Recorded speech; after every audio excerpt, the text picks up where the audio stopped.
Hello বন্ধুরা, বেশ কিছুদিন আগে একটা বিয়ে বাড়িতে গিয়েছিলাম সবাই মিলে। সেখানে কি কি খেলাম চলো তোমাদের সঙ্গে সেটাই শেয়ার করে ফেলি। প্রথমেই স্টার্টারগুলো দেখে চোখ একেবারে চকচক করে উঠলো। ছিল শিক কাবাব, পনির স্যাটে আর চিকেন পাকোড়া। উফ, দারুণ খেতে ছিল। ইচ্ছে তো অনেক খাওয়ার ছিল, কিন্তু বেশি খাওয়া যাবে না, কারণ মেইন কোর্সটাও তো খেতে হবে, তাই না? তাই আর দেরি না করে খেতে বসে পড়লাম সবাই মিলে। আর এই যে প্রথমেই মেনু কার্ডে একবার চোখ বুলিয়ে নিলাম।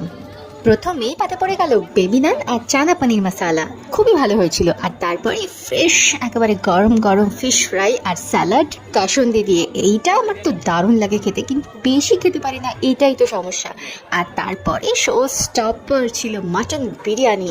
উফ, অসাধারণ। সাথে চিকেন চাপও ছিল, কিন্তু ওই যে বেশি খেতে পারি না, তাই জন্য আমি নিতে পারিনি। আর সমস্ত বিয়েবাড়িতে এখানেই আমার খাওয়া শেষ হয়ে যায়। চাটনি পাঁপড় টাপড় ওগুলোতে আর যাই না, মিষ্টি তো নই। আর খেতে উঠে শেষে নিয়ে নিলাম আইসক্রিম। আমি আইসক্রিম খেতে থাকি, আর তোমরা ভিডিওটাতে লাইক আর চ্যানেলটিকে সাবস্ক্রাইব করে দিও। দেখা হচ্ছে পরে ভিডিও। Bye bye.